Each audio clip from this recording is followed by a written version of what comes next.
কেন রণবীরকে প্রেমিক হিসেবে চান না সোজা সাপটা জানিয়ে দেন আনুশকা।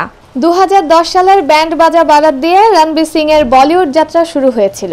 আনুশকা শর্মার সঙ্গে সেই ছবিতে তাদের জুটি দর্শক মনে দারুণ ছাপ ফেলেছিল। সেই সময় থেকেই দুজনের ব্যক্তিগত সম্পর্ক নিয়ে বলিপাড়ায় শুরু হয় নানা গুঞ্জন। কিন্তু 2011 সালে এক সাক্ষাৎকারে আনুশকা সোজা সাপটা জানিয়ে দেন রণবীর আমার প্রেমিক হতে পারবে না।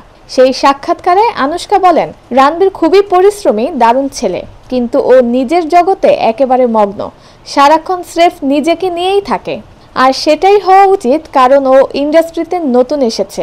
কিন্তু প্রেমিক হিসেবে আমি এমন কাউকে চাই যে দেখা করার পর প্রথম থেকে শুধু নিজের গল্প বলেই যাবে না, আমার দিনটা কেমন গেল সেটাও জানতে চাইবে। আর রণবীর সেটা করে না, তাই ওকে ডেট করা সম্ভব নয়। রণবীর নিজেও মজা করে বলেছিলেন আনুশকা নাকি নিজের প্রেমিককে খুন করে দেবে।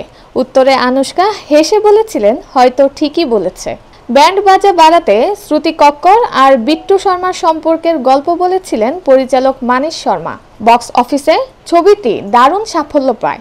এই জুটিকে ফের দেখা যায় লেডিস ভার্সেস রিকি বয়েল ছবিতে।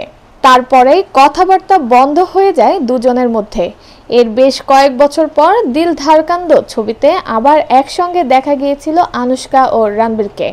বর্তমানে দুজনেই নিজেদের জীবনে সুখী।